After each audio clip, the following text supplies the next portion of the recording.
Hello, everyone, and welcome to episode 227 of the Classic Elite Podcast. This is going to be an abridged version because I didn't stream correctly. My name is Scott. I've got Dustin with me. What's going on, man? All right, so let's see. I went and saw Logan. It was good. Mm-hmm. I went and saw Ghost in the Shell. It was also good, unless you think everything is racist. Don't bother then. Yeah, and I was surprised to hear you liked Ghost in the Shell so much. Mm-hmm. Okay. What else are we talking about? We talked about how good the update was for Windows 10 creators. Okay, but, we're going to cover that. That screwed us because that's why we're redoing this now. Yes. So, just to give you a catch-up, we're a video game podcast, and about every third episode, I get something wrong in the beginning, and someone in chat helps us out. This week it was Eric again, saving us. Real quick, we're also on Beam now. Tony's been streaming on Beam. So check us out, beam.pro/classic elite. So if you're part of the Windows 10 and Xbox family that's having Beam shoved down your throat, go follow us over there. We'll be utilizing that service. And yeah, Dustin, as much nice things as I have to say about the Windows 10 Creators Update for video gamers, it sure does suck that it resets all of your defaults. Yep. So we spent the last half an hour, 45 minutes talking to each other, but not talking to the internet. What stinks is Skype was fine. Skype didn't have my defaults reset, which is why you and I could hear each other. Yeah. However, OBS was set to look for my Windows default mic and my Windows default out, which was no longer my DAC or my not webcam microphone. So, but let's talk about the awesome things that are here for Windows 10 creators, besides Microsoft being dickheads, because it's not all bad. The neatest thing is that there is a game mode. I mean, as far as we're concerned, there's other stuff for creators, but there's a game mode, Dustin, and it allows you to turn off background processes, or it automatically does. If you enable game mode, the background processes on your PC get minimized, so that as much resources as possible can get put towards your game. And I've heard people say that they're getting a 10 to 15 frames per second boost if you're on an aging machine like you and I are. Yeah. Now, if you have the new KB Lake processor or Skylake or whatever, and you've got a 1080 or something, you're not going to notice this. However, us dudes with 4 generation old GPUs or CPUs, we're going to notice. And so it's neat. The thing that I was most excited to tell you about was I tried launching a game through Steam, and I used Rocket League, and it allowed me to enable game mode. It doesn't have to be a Microsoft purchased game like Forza or Gears or something like that in order to use this game mode. I tried The Witcher 3, and that's a good old games launch game. Like, you use that, and it had game mode. And to access it, you just hit the Xbox button on your gamepad, and it brings up a little uninvasive menu. And you can, once you set a game to allow for game mode, it just always works that way. Now, I think if you do get your games through Microsoft, you can have an automatic, like, default to game mode. Like, it'll automatically recognize that it's a game. But if for some reason Windows 10 doesn't recognize it's a game, you can toggle that on at any point. And I think theoretically, I could hit the button now and treat OBS as a game. I think I could put OBS in game mode. Which is great if you're getting that much control over that. So, I don't know. And we didn't talk about it like this in take one. But what are some things that can get you to finally play some PC games, man? Drives me nuts that you don't like PC gaming at all. If they put games on a console, I'd play those. Okay. Well, No, really, my biggest hang up is just I don't have. I want a new PC if I'm going to be playing PC games because I'm not terribly concerned with graphical quality, but I need good. I need to run well. yeah, that's reasonable. That's my one hang. So, I mean, at least now, like, if there's a game that's you've been itching to play on Steam, it'll be worth trying again. You might get it to run better before where you were like, this isn't worth my time. But yeah, big PSA. Windows 10 resets all of your app defaults back, including audio settings. So, and I was telling you, I had to uninstall Candy Crush again. Yeah. It's at least the third time I've had to uninstall Candy Crush. I know I'm not putting that in my system. Whatever. But yeah, if you were a story about how often you've uninstalled Candy Crush, it would be a saga. Hey, there you go. How many for an anthology? Remember the Beatles anthology? Mm-hmm. It was like an apple. It came out when we were about 7th grade. Yeah. What makes an anthology? I don't know. More than 2, right? Sure. Or is it just a term for the complete collective work? I don't know. Zurich, can you Google this for us in real time? Yeah. Help us out, man. Oh shoot. We restarted just to be on the safe side. So I don't even have the show notes back up. 1 second. And then next thing that we wanted to talk about, also related to Microsoft, they are launching what they call the Xbox Academy. So, Dustin, I guess what do you know about the Xbox Academy, and kind of what are your impressions of it? So it reminds me of kind of like a STEM school, but you mentioned Full Sail. It's kind of like a trade school mixed with a STEM school, but for high schoolers. Yeah. It's like if you're young enough to realize that you really want to give video games a go, instead of going to like electrician school or becoming a plumbing apprentice or going and getting a business degree or whatever.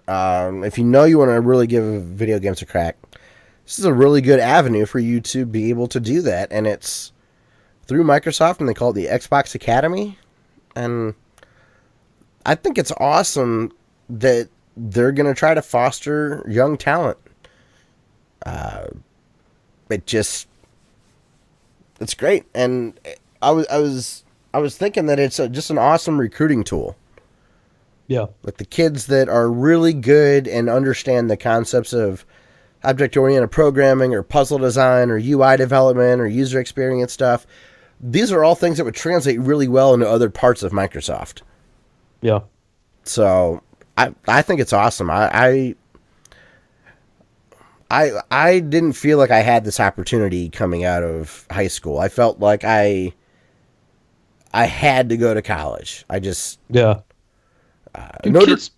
direction, just go to college. You know, do liberal arts if you want, or find yourself bullshit. If you're a kid, punch yourself in the face for being so lucky. Oh, right now? Yes. Yeah. And we were really lucky. Now, we should punch ourselves in the face because we went to high school and college before social media. True. Well, no, you did it. You had the GI Bill, but you were like a family man when you were doing that stuff. You weren't doing anything embarrassing. But, man, people put each other, my buddy's like, yeah, people put each other on blast, which I think is a great term. But like people get revenge on social media. They'll have an embarrassing picture of somebody, get pissed, and then spread it everywhere. It's like, man, that's vicious. No, there's a whole like economy based on revenge porn. Like, yeah.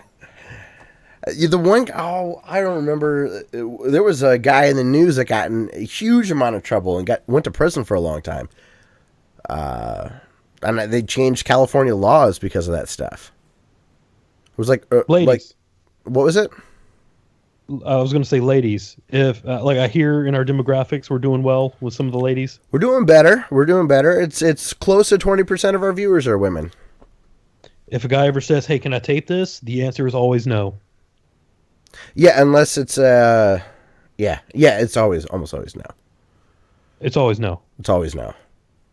And if he pulls out a camera, there's probably one hidden. You should probably just leave. Yeah, I was trying to think of it from like a law enforcement perspective. Right. But you should just assume that you're being filmed if you're next to a cop anyways. Yeah. So he didn't even have to ask. I just thought of something. Oh, yeah? I am I'm officially a paranoid. Like, I should almost just put on an aluminum foil hat at this point. Because, so you remember what happened when I put in our YouTube channel of the week, and then you threw in the link, and I thought that Google was reading my mind? Yes. That happened again. Wait, Except what? My car is starting to act funky, so I've been looking up cars online. Mm-hmm. And then I go to check my mail, and there's like 4 emails about cars that are available on Craigslist. And I'm like, the machines know what I'm doing. Like, Alexa has been implanted. And no, it was just emails from Kim. I love that it's just people that you know that are spiking this paranoia. That's right. Hey, Legend, what's going on, man? Legend, what's up, man? You can hear us now.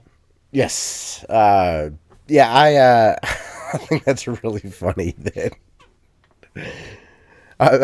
you're gonna like always browse in incognito mode and be running VPNs, and you don't even do anything nefarious. Right? Yeah. You're just like, what's like the equivalent of staying in your own little bunker? Like you're a doomsday prepper for the internet. You're like, right. I need that information. IP changer. Right. All I'm doing is going to CarMax.com. Exactly. You're going to Amazon through Poland and using Google Translate to put it. Yeah, it's so funny. You have nothing to hide, but there you are.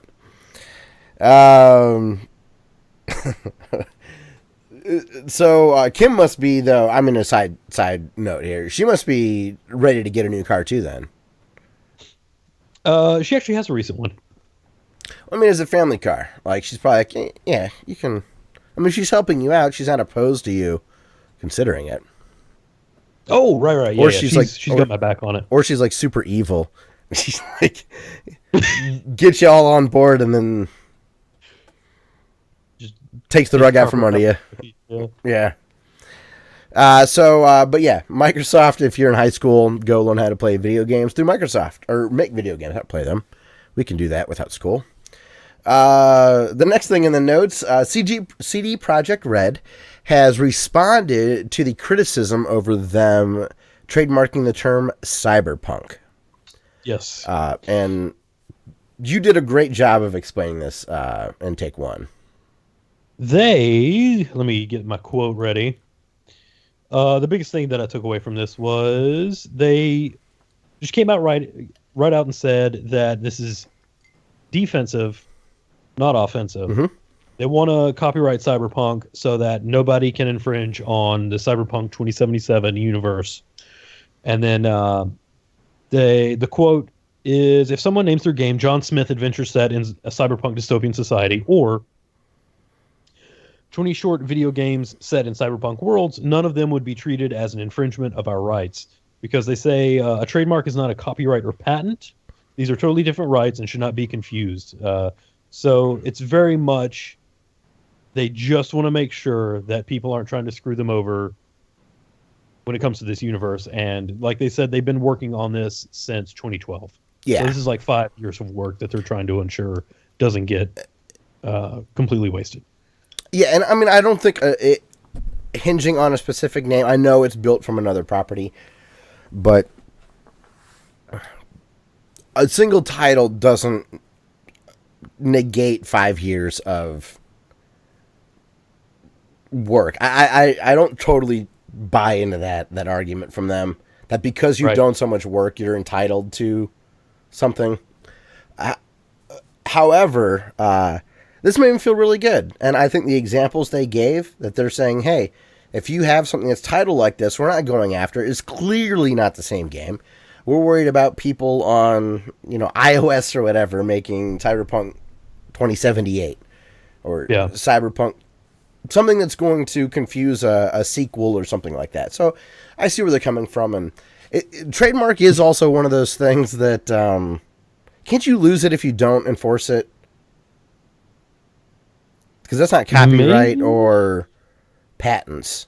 I think trademark, so that's why Disney is got there. I think trademark, though, is... I'm pretty sure trademark is if you don't enforce it, it'll go public domain.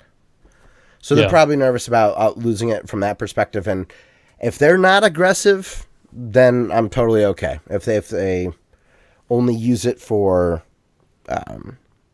righteous purposes, then I'm okay with that. I am nervous. Basically, good. I was just going to say, I'm nervous about another company taking the precedent and being... Yeah. dickheads like we were nervous about last week. Yeah. I think they're basically just trying to insulate themselves if someone wants to try and be like the game company version of Asylum. The movie people who Transformers comes out and they make Transmorphers. Yes. They're trying to insulate themselves from like the iOS Cyberpunk like we were talking about. Yeah. And CD Projekt Red has done a lot of things that are very pro-consumer. The Witcher 3 came with a thank you letter and free DLC for like the first year or so before the expansions came out. They also are doing DRM-free games for sale through GOG.com and the GOG Galaxy client. Within the Good Old Games Galaxy client, they've now released free cloud saves like Steam has. So to have DRM-free games that also have cloud saves is very cool. The thoughtful touches with the way they released The Witcher for $60 and gave the people that bought the game as much content as they could. At that time, there were $60 games with microtransactions. So for them to step away from that completely was really commendable. So because of their track record, I will take them at their word on this and trust that they're not being dickheads. I'm nervous about the precedent, but I don't think that they will be the ones to be jerks about it. I still struggle with the idea of someone getting to use that term, but if they stick to their word, there won't be issues. So, fingers crossed. The next thing that was pretty cool is there was a 13-year-old that won the World Pinball Championship recently. Saw this at Kotaku. And I think it's incredible to see young kids into such old games just because pinball is really fun. It's still fun. I'm excited that maybe pinball will continue to be popular. There's some crotchety old dudes there, though. Oh, absolutely, which is another reason why I like a 13-year-old coming and cleaning their clocks. I play golf with a lot of old dudes. I'm most of the time, and I'm in my mid-30s, and I'm still like always the youngest guy. And I love to beat him. It's awesome. So I'm a 13-year-old kid being so good, and I guess the tournament format is they have 14 or so tables from the 70s and 80s, and each contestant tries to get their highest score at each of those tables. And a 13-year-old was the pinball wizard. And I think it's awesome. I mean, we weren't in the heyday of pinball. We were after that, but it's been consistently there. Pizza shops still have them. You still see them around. I would love to own a pinball machine. I'd hate the upkeep on it. Yeah. They're beautiful when you lift up the playfield and you see the way all those wires are done from like a Stern or Williams. Gosh, I was blanking on Williams. And now Stern's still making stuff, and Jersey Jack's coming out with brand new games. That's great. They're expensive. Like, I think the Ghostbusters was like $8,000 for the base model, like the bare minimum. Wizard of Oz was $10,000. I think Game of Thrones was $10,000. Good gravy. That's the thing is it's kind of like buying a handcrafted watch. You're paying for the amount of time it takes to produce one of those. Pinball machines are still usually hand drilled and hand wired. I mean, they're using templates, but there's still weird tolerances in there. The graphics aren't mass produced, so what? Zarek says pinball is for scrubs. He says it's not like Donkey Kong. No, it's not. True Gaming Masters. Yeah, True Gaming Masters did we're really good at Donkey Kong, but pinball's got a ton of skill to it. Like, to learn the nuances of a table is like trying to learn the nuances of sprite flickering in a Mega Man you've never played. Some tables are much faster than others. You can adjust the speed of tables by changing the gradient of the playfield. So you could get really good at Ghostbusters. Go to another operator's table, and they could have a different slope and everything. All your timing's different. Your angles for the goals are different. So he says he's played tons of pinball in your day. Well, that's fine. That's great. But it's still awesome. It's because you played a lot and don't care for it. Doesn't mean I don't love it. But again, I think it's wonderful that a 13-year-old kid won. Dude, how great would it be to just see all those like crotchety old dudes just huffing and puffing, talking about this bullshit. No. Damn kids. Legend says that he doesn't even remember the last time he's played pinball. I always play them at cons. There's always pinball tables at cons, and they're always free to play. So I'll sit there and chill with those. So I'm going to a big one in June, so that should be fun.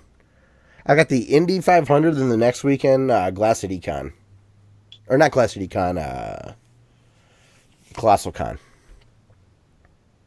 Man.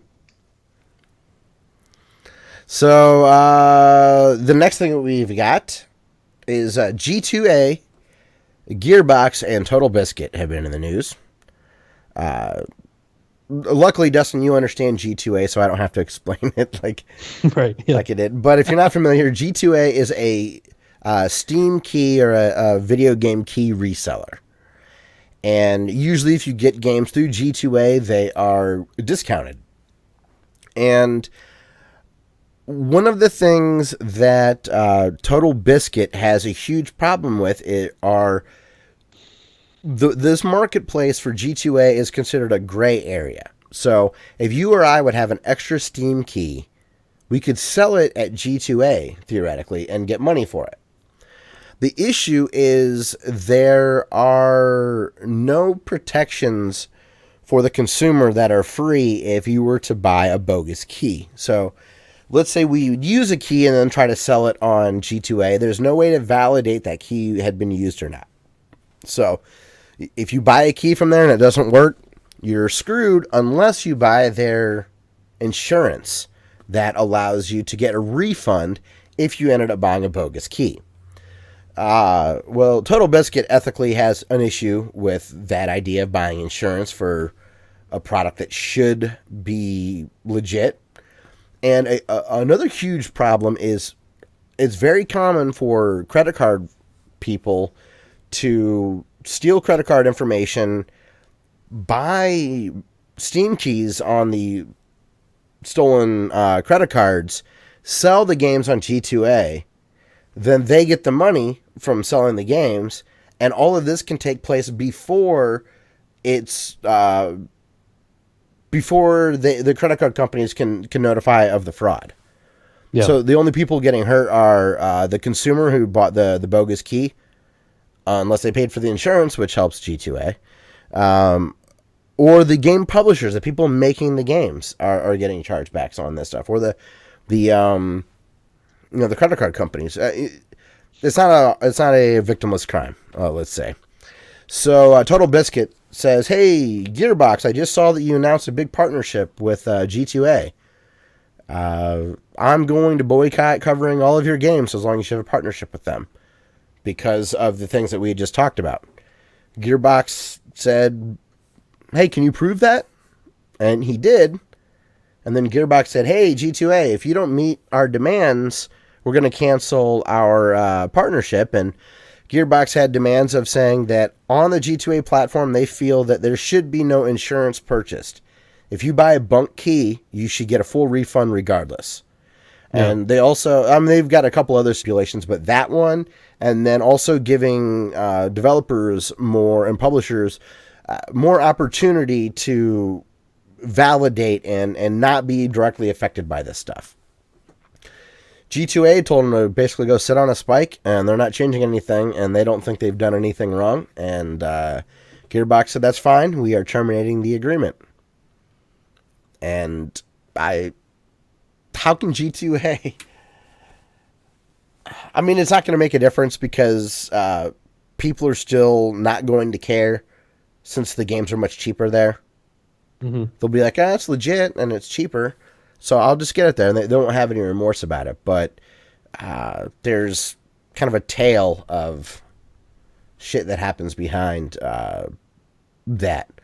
That's not really good for the gaming community in general. So something that you and I had talked about a little bit was, how do you feel about TotalBiscuit using his platform to say, "Hey, I don't like what G2A does, and Gearbox, I'm disappointed in you. I'm going to use my audience to get your attention"? In this case, I think it's okay because it was actually like a legitimate concern. It's kind of it's shady. It was very shady. I think gray market is a nice way to put it. Yeah. And if your business model is to sell insurance because you're selling potentially stolen items, that's at least in the States, that's illegal. You can't knowingly be selling, and they're profiting directly on it. It's not like the Pirate Bay where they're like, "Hey, we're the bong of piracy. We're just the bong. We're not the drugs. It's legal to have the bong."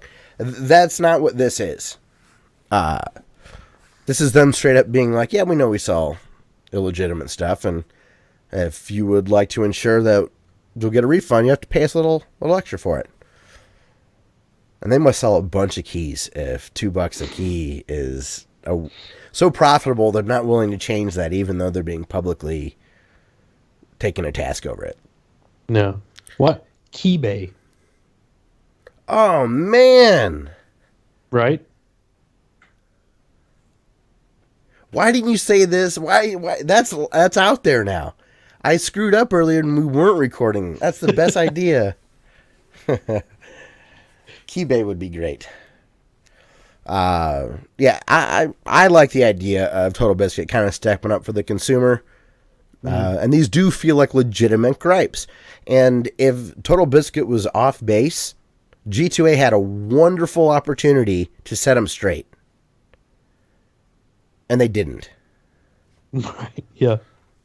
It's frustrating when you give somebody your opinion and they won't even try to refute it, but will still call you wrong. Yeah. It's like, okay. Zarek agrees that is an amazing name. Keybay is great. We're gonna have to buy it from some locksmith, but it'll be worth it. Yeah, so some locksmith in San Francisco. And then the next thing that we wanted to snipe that for us, Eric. Look at that when we're done. The next thing was Dave Rubin on Twitter, who is a political guy on YouTube. He pointed out that he feels Polygon is garbage. Yep. You and I agree, especially in this instance. In this tweet, he has photographic evidence. He does. I do love he took a screenshot of the article. He didn't actually link the article. Yeah. Like he's not. But essentially, where we're coming from is PewDiePie. Is the easiest target right now on the internet. And if you are a traditional media outlet, PewDiePie is a threat, and he represents a threat. Like he's not actually the direct competitor of the Wall Street Journal, but he represents the opponent to that. And much like Dustin and I agreed that we felt that the Wall Street Journal did a hit piece calling PewDiePie a Nazi and going to Maker Studio, and who's owned by Disney, and YouTube directly, and trying to get them to drop their sponsorships and working with PewDiePie based on him showing images of Hitler and whatnot. So Polygon is taking a similar tactic, and PewDiePie had said that he's going to start streaming on Twitch. So Polygon immediately goes to Twitch and says, "Hey, this guy is going to break your terms of service. Look at your terms of service and look what he's done on YouTube. He's going to break your terms of service. Do you have a comment?" And it's so transparent that they are just trying to get him to not be allowed to make money on Twitch either, even though he'll be wildly popular there. And it's because they're clearly jealous of his influence over what they can do. And they utilized the drama in the gaming industry with Colin Moriarty to drive traffic and clicks on baseless claims for racist tweets. And let's see here. Oh, we got something from Zarek says, "I don't know. I've seen some of PewDiePie's videos and I've read some of Wall Street Journal articles. I think PewDiePie has the edge in truth." I mean, I used to, I agree. As far as, if you look at that situation, if you look at the videos that Wall Street Journal pointed out, and you read their article and you watch those videos, you could see how dishonest they were being. And the irony of them saying because he showed Hitler and Nazi imagery that he should be kicked off of YouTube, when in their article and video, they show the same exact Nazi imagery to prove their point.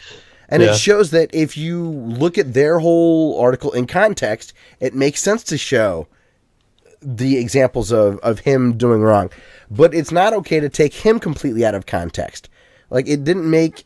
His joke wouldn't work if he was a Nazi. Like, that was part of the thing. And so what Polygon is doing is they're trying to drive traffic by getting people to wonder if Twitch is going to respond, or is Twitch going to ban PewDiePie before he even breaks terms of service. How's this all going to work out? And I'm frustrated that a media outlet does this kind of crap. Yeah. And he's the easy target. He's wildly popular. Everybody knows who he is, whether you watch him or not. And Zarek says, plus he's more entertaining, and he's nicer to people. I think he's a more reliable news source at this point. Yeah. I get really frustrated with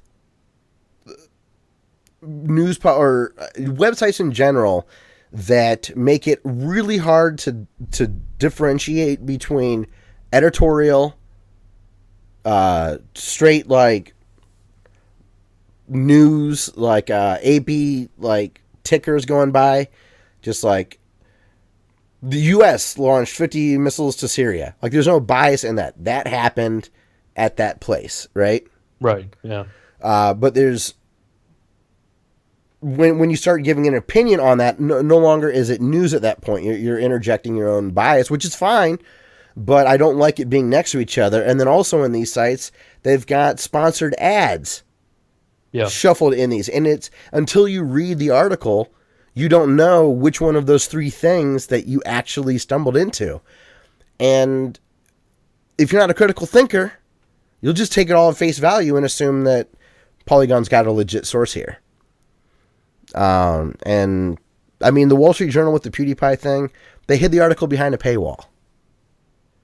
You know, did they? Yes. Oh, wow. I didn't know that. Yeah. So it's dishonest journalism, and I'm frustrated because Polygon shouldn't have to do this stuff. There is Kind of Funny who, had a very public falling out, but they still have a really big community that they built on their personalities. Giant Bomb has been excellent at doing that. GameSpot's actually morphing into that, even though they still hide stuff. They're usually news-based and sponsored mostly. Easy Allies, I've been hooked on them, so they come to mind. But those are the old game trailers guys. And they're building it on a community, and they're not using PewDiePie and hit pieces to drive traffic. They're using their personalities and their content. And Polygon doesn't look like they're able to do that anymore. Yeah.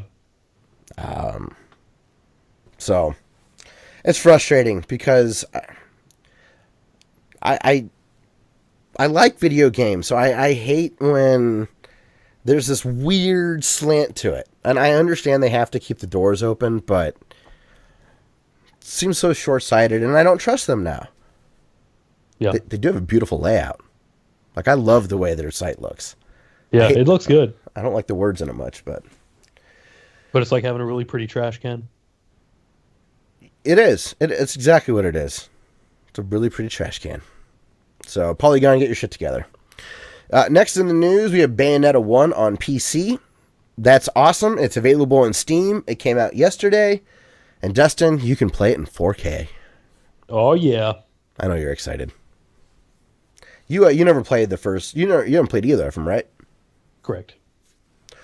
I played some of the second one. I know our good friend Damez loves the second one. I think he's beaten it in the hardest difficulties that you even have to unlock, so he's played it through several times.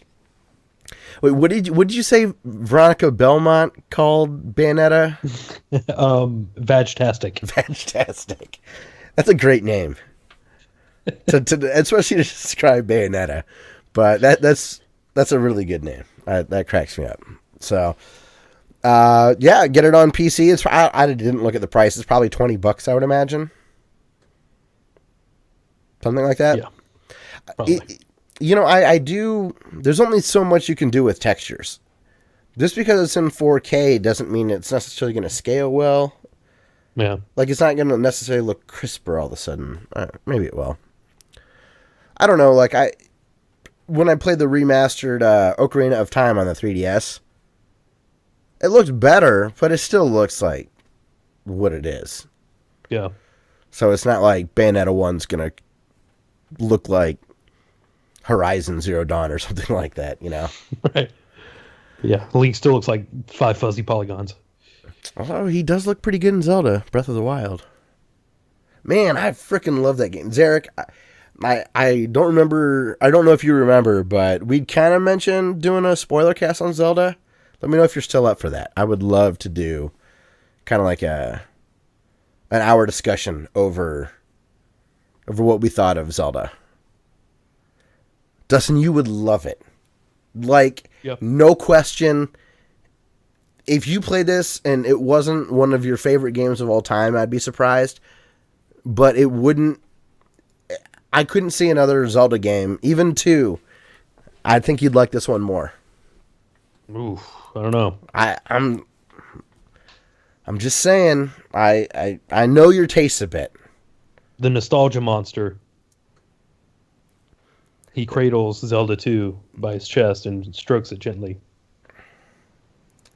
And I think if you got the big old iron sledgehammer, and you'd kill that monster in a second.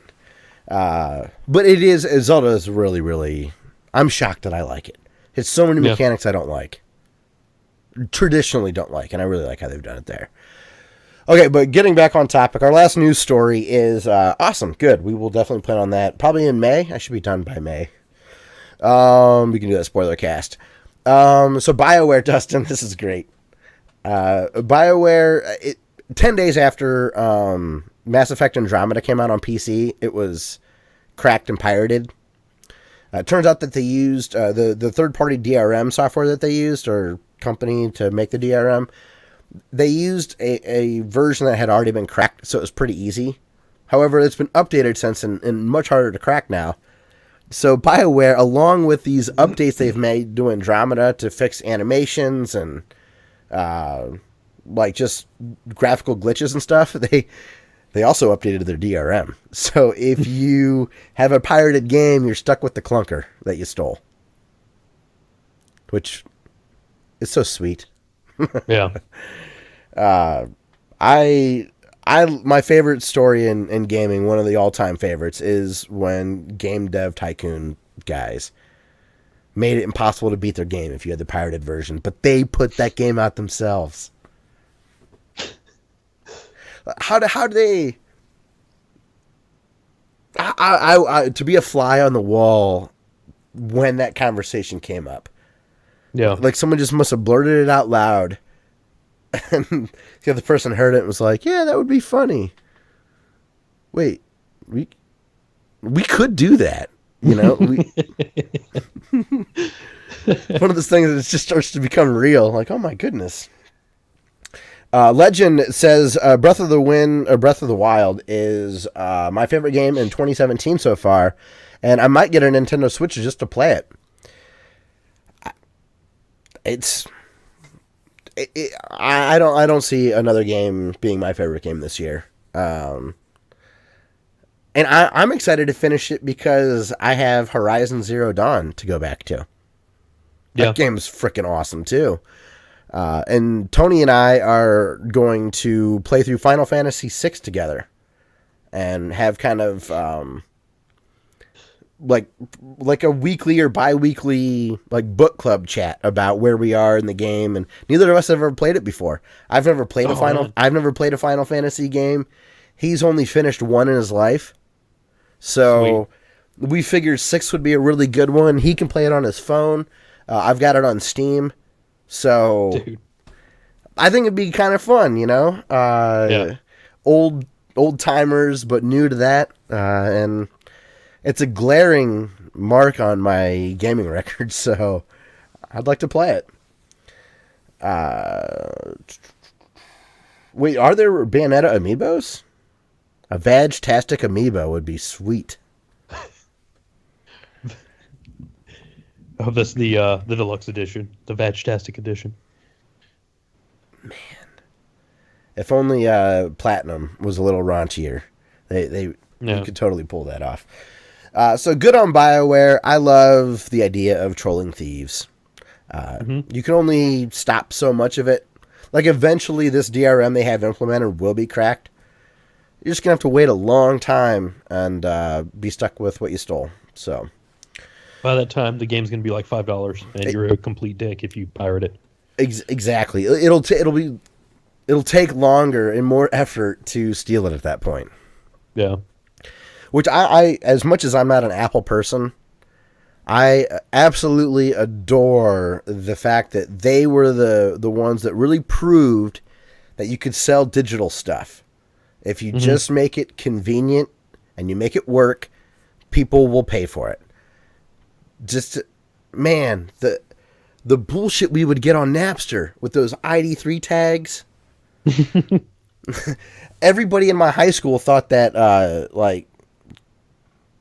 bluegrass version of gin and juice was fish. Everybody thought it was fish. It's like, no, fish didn't do that. I forget who did it. Yeah. So, all right. Well, the second round of news went well. Somehow we had a great joke about trickle-down economics working with piracy somehow. I forget how Nintendo Security Agency. The government using ROBs to spy on us. God, you guys really missed out. Yeah. First part of the Trickle down espionage. It's trickle down espionage. Nolan Bushnell never worked at Sega. Yeah. How did I get on that? Nolan Bush. Yeah, it was. I mixed up Bernie Stoller and Nolan Bushnell. We're talking about the. You mentioned something about the 32X and. Yeah, the 32X of mail clients. Yeah. Yes. That now it's back to the beginning because we talked about Windows 10. It's so silly. The Windows 10 Creators Update installed a new mail app. Like they have Outlook. Why would they install another mail app? So now I have 2 mail apps. Yeah. And then, I think it was, what's it called? Jupiter? I'm almost positive it was. Yeah, I'm pretty sure. The standalone 32X. Neptune? Might have been the Neptune. It was definitely a planet. Yeah. Yeah. Yeah, I could be thinking Jupiter because J's in my mind from Jaguar being right in that area. Mm-hmm.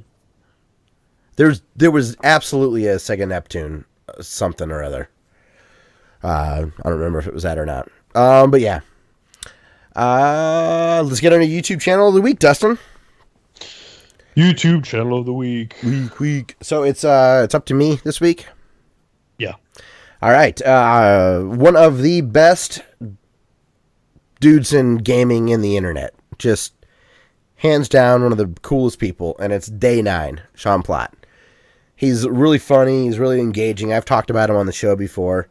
He's just really funny. I don't know how he does a single mic show like that and to be so good at it. He's learning to play Dota. Like he was a pro StarCraft player. He's now the internet darling of esports.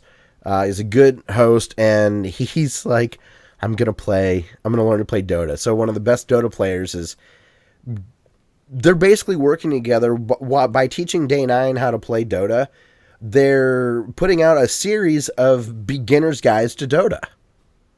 Okay. And it's a massively complicated game. So there aren't a lot of beginner's guides that are out there. They expect everybody to be a certain level of competency to begin making content because there's so many little nuances and tricks to the game.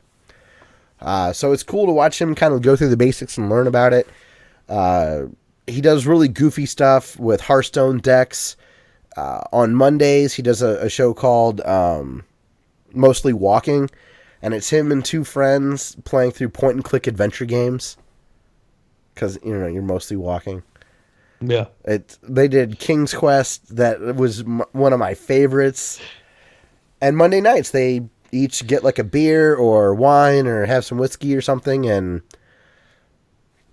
play an adventure game for 2 hours together. And it's really cool. There's good banter. It's really funny.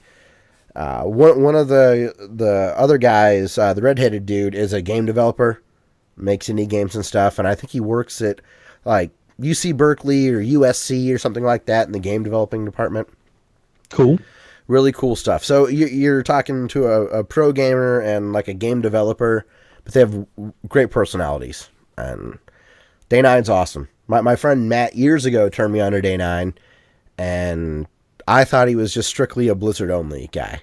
And I started watching him, and I'm like, he's entertaining. I don't know what's going on in StarCraft, but I'm enjoying his jokes and his goofiness, and I'm hooked. I don't know how he's not one of those people with just millions of subscribers on YouTube. He's got 500,000. I mean, he's got a huge audience, and he's one of the biggest guys on Twitch, but like, I think he's more entertaining than like Angry Joe or someone like that. Or Markiplier. Man.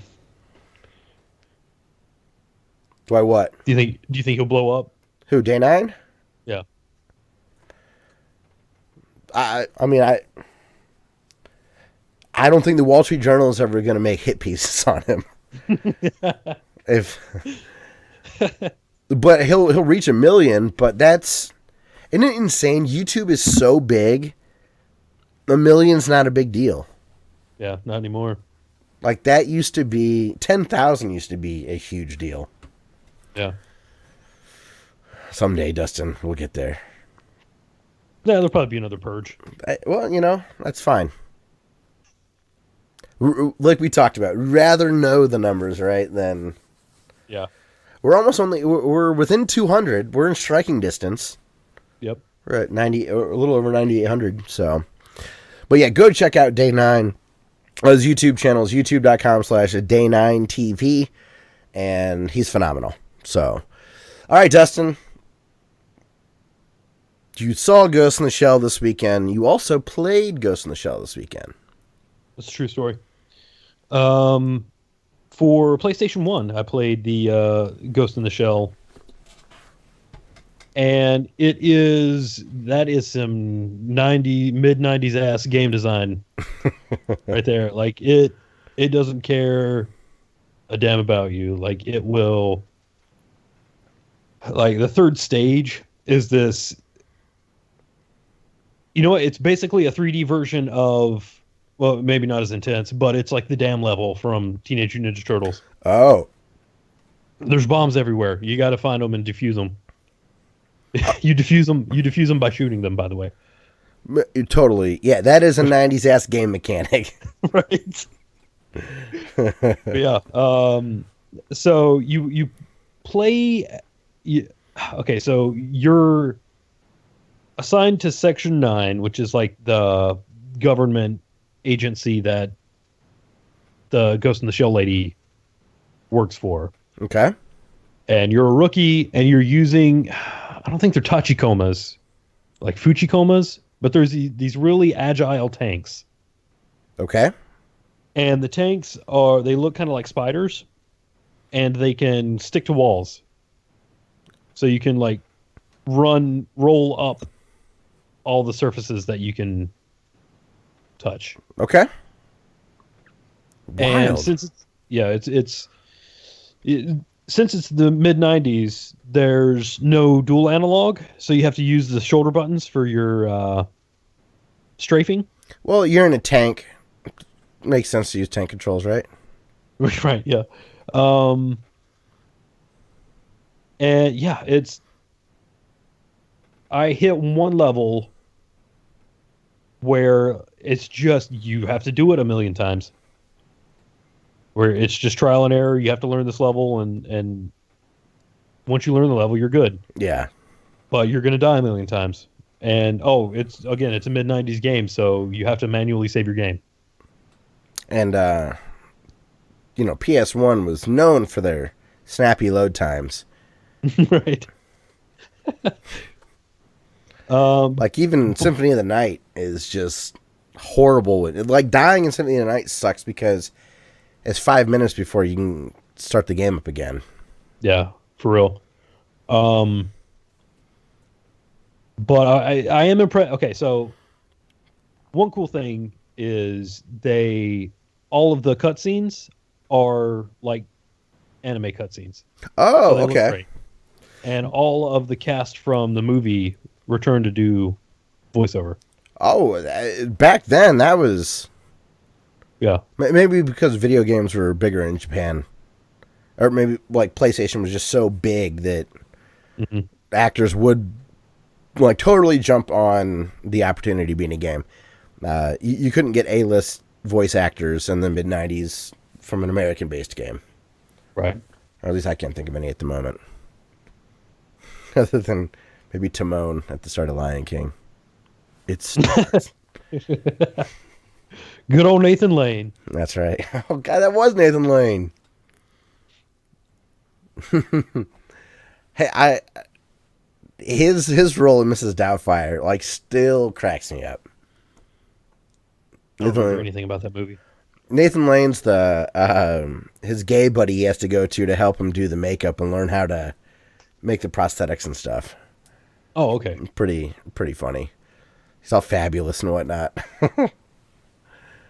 I like that. That is a ridiculous movie. That only could have been made in that era of movies. But I don't know how many times I watched Mrs. Doubtfire. A ton. I know that movie inside and out. I think I've seen that movie once when it was new. Don't go if you watch it now. I don't think you'd be too impressed. Yeah. I didn't understand what hot flashes were, and his boobs caught on fire. Yeah. It's funny now because it's a menopause joke, but I just thought it was funny because of the slapstick side. Boobs are on fire, and he's using like Pan Liz to put his chest fire out. Yeah. I just remember seeing the trailer a bunch of times. And doesn't he hit like Pierce Brosnan in the back of the head with an orange? And he says it was a drive-by fruiting. Possibly. Just remembering that makes me angry a little. Really? You? Yeah. That's a horrible joke. That's like right up your alley. I don't know. It's The 2 on the nose. drive-by shooting, drive-by fruiting. It's too lazy of a pun for you. I don't know what it is. I think it was, you know what? It was probably I wanted to see the cartoons that I was watching. Stop wasting my time with this trailer. That's fair. All it is. Now, at that time, I don't know what it was like in North Carolina, but in Ohio, there were drive-by shootings in the news. They didn't happen a lot around me, but they were really popular in the news. You always heard about it happening in like Compton or something like that. So because it was a popular headline in the mid-90s, I think the joke at that time maybe had more weight than it does now. I'm trying. I'm sorry. So, Mrs. Doubtfire, Ghost in the Shell. Any other things that maybe like surprised you about it as far as like holding up well? The action in it is good. Like it feels good to play. That's a big plus. Yeah, it feels really well made. Who was that? Do you know who made that? Exact. They were the guys who made Jumping Flash. Never played that. If you want to see, actually, Happy Video Game Nerd, who isn't, what is it called? Stop Skeletons from Fighting, just did a video on this game. Oh, really? Okay. I'll check that out. If you want to know some more about it, you can check that out. Awesome. So, what else you been playing, man? I've been playing some Dark Souls. What's up, Take My Balls? Good to see you, man. I've been watching Epic Name Bro play Dark Days, his like super exhaustive Dark Souls playthrough. Mm-hmm. And I wanted to play some, so I did that. And I kind of screwed myself over because I fell asleep because I can't sit down and remain awake for more than like 30 minutes at a time. And I fell asleep and I woke up and I was like, I'll play some Dark Souls before I go to bed. And it didn't work out so well. I died a bunch just because I was tired. What platform? Did you bust out your 360? PS3. Oh, I'm thinking of Skyrim. Skyrim was the one that had the broken port. That Right. Yeah, like 30 hours into the game, it takes up too much RAM, and you can't finish it or something like that. Yeah. I really, someday I'm more likely to try Dark Souls now after playing Zelda. Mm-hmm. There's just a lot of mechanics that I needed a Nintendo coat of paint on it, I think, to be willing to dive into mechanics that are that deep. I bet there's mods for it. What, with just Dark Souls and to make it easier? Yeah, but I don't want to make it easier. I didn't want to play as Princess Zelda. I didn't want to like, it felt daunting. Much the way trying to learn and beat Mega Man 4 would be daunting. Like, I don't want to learn the mechanics or brute force my way through the Rochambeau of the boss order and all that stuff. But I do believe now that if I gave Dark Souls a shot, I'd probably get really hooked and really enjoy it. But there are some games where I just know I'm not going to like it. And I don't think I feel that way about Dark Souls anymore.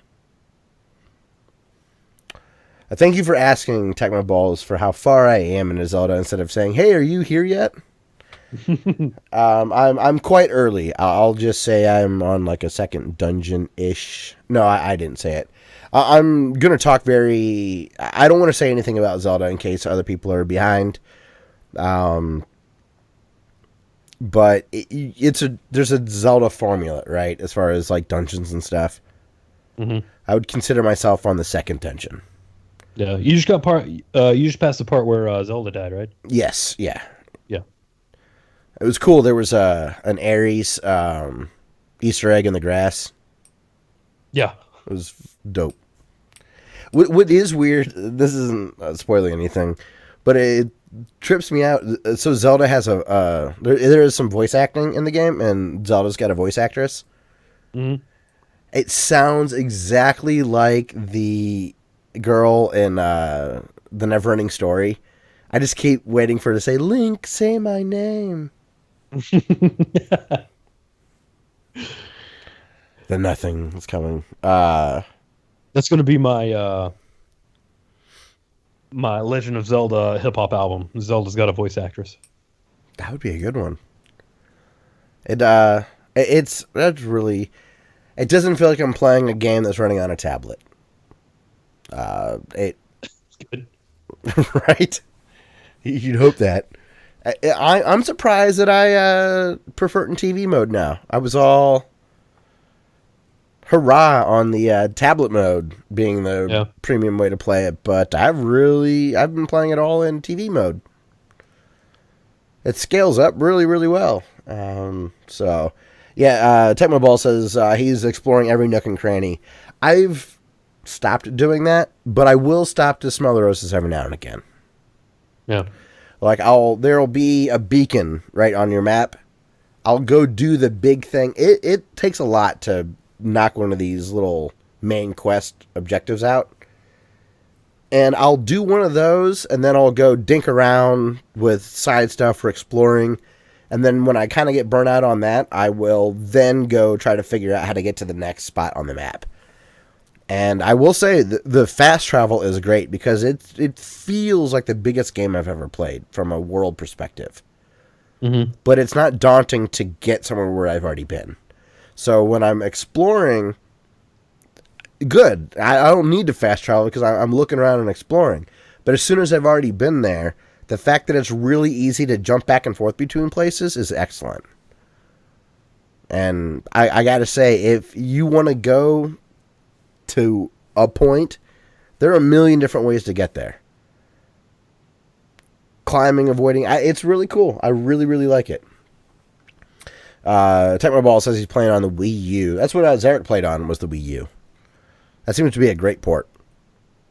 So you're not missing anything if you're playing it on Wii U instead of Switch. Sweet. So yeah, Dark Souls. Anything else that you wanted to say about it, other than you're hooked again? It's just it's a surprisingly relaxing game to sit down and play sometimes. I think because you know it so well, I can understand that. Yeah. I mean, I feel that way about golf sometimes, where it's a very challenging thing, but I'm good enough now that I can just sit back and relax. And if I, go out of bounds, whatever, you die, no big deal. Yeah. How has your memory retention been as far as like rings or like favorite weapons or armor and stuff like that? Pretty good. I can remember where anything that I would want to use is. Okay. I notice I have like several characters I've already created. Okay. Like I still have like years ago when I told you and Josh that I accidentally beat Dark Souls.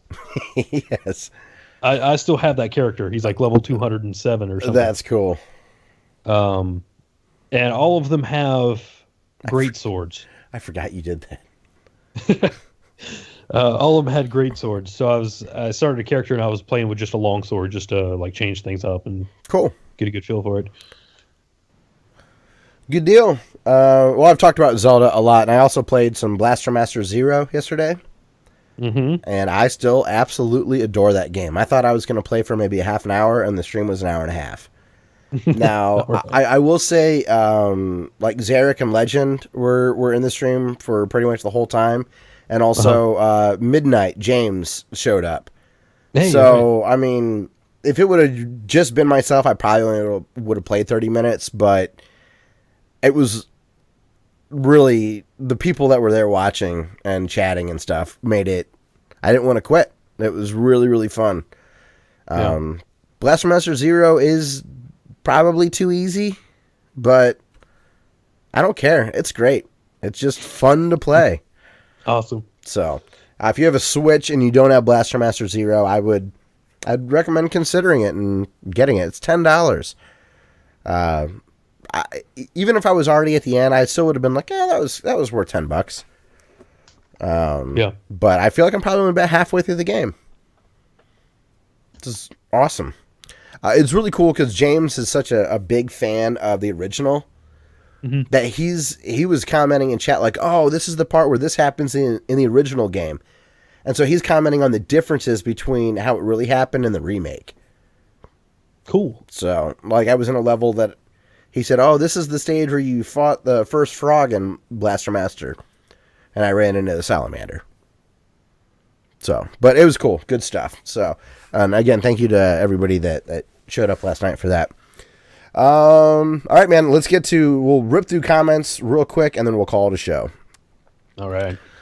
Do you want to start with Tony's comment and then I'll get to Zarek and Dumez? Yeah, let's see. Ugh. Tony says, hey guys, another great episode. Crazy about Mad Catz going out of business. Didn't they also try and invest a lot into an Android console? Maybe that is someone else, but I swore it was them. Bummed for their employees. Appreciated a good discussion around cheating in online gaming. To Dustin's point, I've never understood why people want to cheat in online gaming and how they can think that is fun. I always appreciate that you guys tackle topics like that. I am back and forth on emulation as well. Maybe a compromise would be Sony condoning an emulator for older consoles on PCs.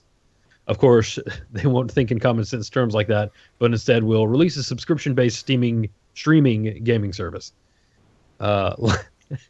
Line of the week. Well, Dustin, I thought you would be really excited about this, but you're just too hardcore. Dustin, funny story about your stream being interrupted by your son. I was streaming Fallout 4 on Beam the other night and had to stop for 10 minutes in order to help one of my kids with something.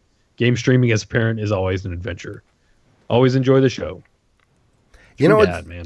Yeah, everybody, if you're in the middle of a stream, people are way more forgiving about mistakes and hiccups and stuff.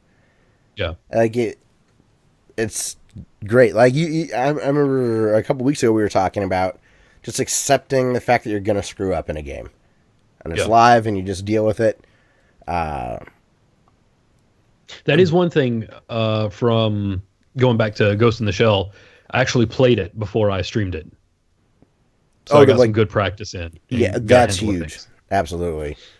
I was watching, what game was he playing? Mike Matei was just playing a game. Oh, Star Wars Empire Strikes Back. And, I wanted to watch that, yeah. And he said at the beginning, he's like, I've been practicing this. And he's like, these games, a lot of these games, he will practice beforehand so he can try to beat it on stream. He's not going in cold. So, and I know what you're, like, I agree with him, and it's cool that you said that as well. Yeah, what game was it? I just recently did that, where I sat down to test to make sure it worked. I'm like, ooh, I need to, Batman. I'm like, Batman, I need to learn these controls first. I thought this would be sit down, I'd be fine, but Batman on the NES was like intense right out of the gate. So, good stuff. Zarek says it's so hard to not do that in Zelda. What do you think he's talking about? What did we just say 28 seconds ago? To practice before streaming? We'll go with that. Oh, we'll go with that. He does, speaking of Zarek, he says, in all seriousness, I don't feel Mega Man is really Cyberpunk. However, Zarek, you convinced me. I will now take the other position. I will fight you on this. He says a social environment and its societal norms play a huge role in cyberpunk genre. Mega Man games are too narrowly focused. It doesn't really matter what that definition I copied and pasted said. There is one constant in cyberpunk: advanced technology and scientific marvels juxtaposed with moral deficient culture. There are some subtle cues that suggest Mega Man may exist within a cyberpunk-style world, but that's not really enough to rightfully classify it as cyberpunk. Oh, he was talking to... He's just responding to Tecmo Balls. Zarek also finds it hard to not check every nook and cranny. Yeah. In our defense, we're not used to having enough people in chat to talk to each other. That's true. Yeah. But Tecmo Balls just must bring it out of everybody, because he was chatting with Kevin the other week, or last week. Oh, yeah. So, yeah, Zarek, thank you very much. It's going to be a fun joke. I'm going to say Mega Man Cyberpunk forever now. The thing that did it was, did you see the image where he was holding Zero, maybe? Like a dead Zero in his arms? I think so, yeah. I was just like, oh, okay, that feels so cyberpunk. I'm on board now. And then, so Demez has some great stuff. He says, hey, did you guys check out my disgusting keyboard video? I posted it on YouTube. I have not, but I will check that out. He also says, check out Spawn Wave on YouTube. He is claiming that a little bending is not a big deal for a slim, high-powered device like this, and it should not affect performance and will most likely bend back and forth a little over time. So, stop freaking out over the bent switches, he's saying. If you're not too lazy to eBay the items, at least toss them on Craigslist first, because that is easy. He says, Hearthstone, I was crushed with the loss of Reno Jackson, but the new Priest Quest Legend spell is even better, amazing. Check it out. I've just been playing a Zoo deck. I didn't buy any of the new packs. There's a new expansion. Mm-hmm. I've only bought packs with the gold earned by playing the game. I hit my breaking point. Yeah. Zarek says Cyberpunk 19XX, which just ties the Mega Man all together. He says Alpha Omega Sin always wears razor blades on his necklace, and damn, he never uses a razor. That's pretty funny. Do you know who he is? He looks like a death metal guy. Yeah. Yeah. I haven't seen him pop up. I was never a subscriber, but he was always in kind of the recommended. And whenever there was like a big gaming story, I always liked watching him yell about it. Like Gamergate stuff with Anita Sarkeesian or whatever. I always loved him about that stuff. Zarek says, no, for the love of God, don't do it, Scott. Don't look at that keyboard. It's still, Zarek says, I'm still having nightmares. I haven't watched anything from Demez since. He's shaking and shivering. Demez also says, I got a red hot Steam game tip for y'all. He says, you got to check out Icy. And with his live commentary, you'll be laughing. I've never done the director's commentary in a game. Have you? No, but I own Icy, and it's one of my Cyberpunk Saturday games. It's on my list. So, okay, Demez, keep an eye out, man. Yeah. Demez says Battle Princess Madeline demo on Steam is not up right now. Is there a...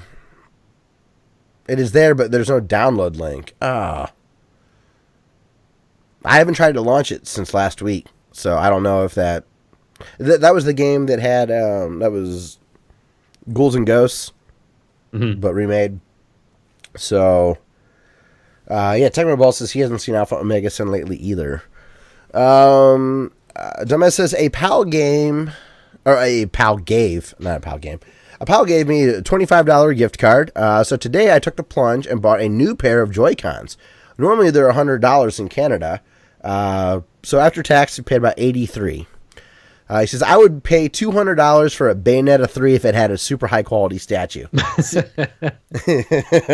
course he would, right? Be a vag-tastic, statue.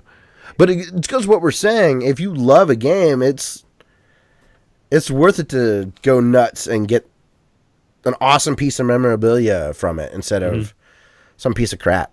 So, Dumbass, I hope I know he's got Bayonetta 1 on Wii U, but I hope he's excited that it's available there for everybody. He also says, why the fuck is Mega Man a preteen boy? Castlevania. Oh, you're moving too fast. I got this when I got the. Oh, it's a card. It's a little Simon Belmont. Yeah, a little like pixel guy on card still, mint on card. That's what the toy collectors call it. That's a pretty cool. So how'd you get that? I got the collector's edition. Oh. Of 1 second. That looked like the PSP Castlevania Dracula X. That's what I was gonna guess. It's too bad that it wasn't like at your game shop or whatever, so you could have bought 2 of them. Keep one in the box and one to take out. Yeah, good deal. And then Dumbass says, yep, I got Blaster Master on the Switch the day it launched. And he said, and I can explain the multiplayer, which is cool. He and his nephew did it. He said, player 2 just moves a crosshair around the screen and shoots stuff. So it cannot hurt you. It's just a crosshair. Kind of sounds like Mario Galaxy, how a second person could collect star bits for you. Mm-hmm. He says, you need to tell your friend that cheats in Hearthstone, that he is a loser and a failure at life. Cheating in multiplayer is morally disgusting on all levels. He also says, the PS2 emulator also runs PS2 ISO images, so you can copy your real PS2 discs to your hard drive for a more convenient way to play the game, and off a faster hard drive. So that should help minimize some load times. He says, I'd watch a Mega Man cartoon if it was Fat Mega Man from Mega Man 1. Yeah, he did say, though, while you're getting up, he's upset that Mega Man's a preteen boy. He said, what is it with Japanese where every hero has to be a child? Children are narcissistic, unexperienced assholes. Children in real life could not save shit. That's why they are children. That's why 90s movies were just so wonderful. Because kids won. He also says, don't forget to check out Fatal Frame on the Wii U. It's an eShop as free to start now. Do it late night in the dark if you can. And if you like it, you can then go ahead and buy the rest. It's basically a big demo. So, yeah. Everybody, thank you very much for tuning in. Dustin, thank you for sticking around this long. I really apologize. So, yeah, everybody, thanks for interacting. We appreciate you listening. So just to give you a general idea, on Mondays or sometimes Thursdays, Tony's going to be streaming. For now, it'll be on Beam, so subscribe to us there and check us out. On Tuesdays, I'm going to be back to traditional NES games. The last 2 weeks I've done Blaster Master, but I'll be back to NES games. Wednesdays, of course, we record the podcast live. Fridays, we publish the podcasts. And on Saturdays, sometimes Sundays, Dustin plays Cyberpunk games. And you're doing more Ghost in the Shell this weekend, right? You still have a bit of ways to go in that, right? I got 5 more missions. Okay. So probably one more big stream. Yeah. Last one wasn't that huge. It was like 45 minutes. I thought it was shorter. I saw the very beginning where you booted up the... where the PlayStation sound came on. And you're just like, that's one of the best sounds in... Yeah, oh, it's so good. I'm not nostalgic for that sound, but I totally get it. I was thinking, though, I think I know the sound I'm most nostalgic for in video games. What's that? I think it's Mario going into a pipe. Yeah. Something about that just really takes me back to the first time I ever played games. Don't know what it is, but I love that sound. Zarek says the world would be doomed if the Power Rangers were real, but at least we would go out with rock and metal. It's fair. If you'd like to send us an email, you can send that to classicelite@gmail.com. And what else do I normally say here? Yeah, if you want to watch us stream live, you can do all that. Also, if you'd like the audio versions of the show, you can do that at classicelite.com. We're on iTunes, Google Play, Stitcher, Podbean, SoundCloud, all that fun stuff. I almost have the Amazon affiliate stuff squared away. So if you'd like, you could be able to support our show starting next week with that stuff.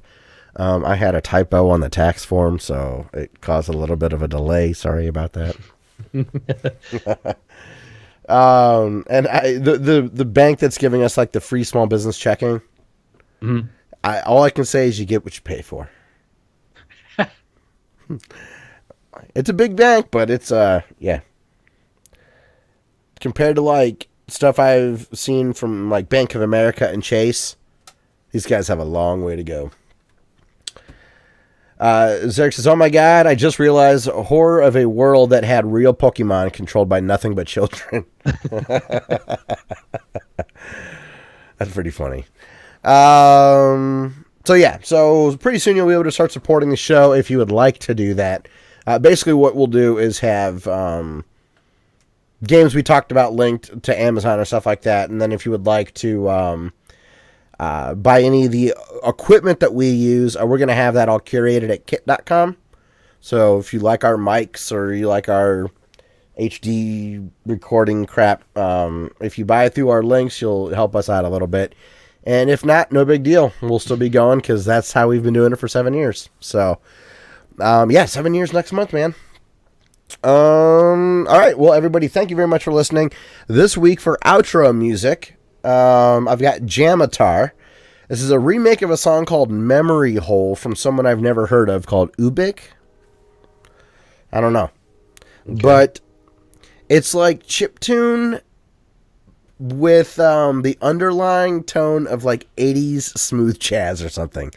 Like right. Michael McDonald or Smokey Robinson or Lionel Richie or something like that. 80s cheesy synth for... Yeah, you'll know it when you hear it. You'll be like, oh, yeah. But all the melody and stuff is done with chiptune, and I really like the song. It's a cool, smooth listen. But about halfway through, they start adding like a real bass guitar, and it's got like a nice kind of rattle tone to the bass, and I really like kind of the raw sound that he has. So check that out. I will have it linked in the description. You can go check it out on SoundCloud and all that stuff. And I would highly recommend you buy some of Jamatar's stuff from his Bandcamp. I love it. So, all right, everyone. Thank you very much for listening to episode 227 of the Classic Elite Podcast, and we'll see you next week for 228. Boosh.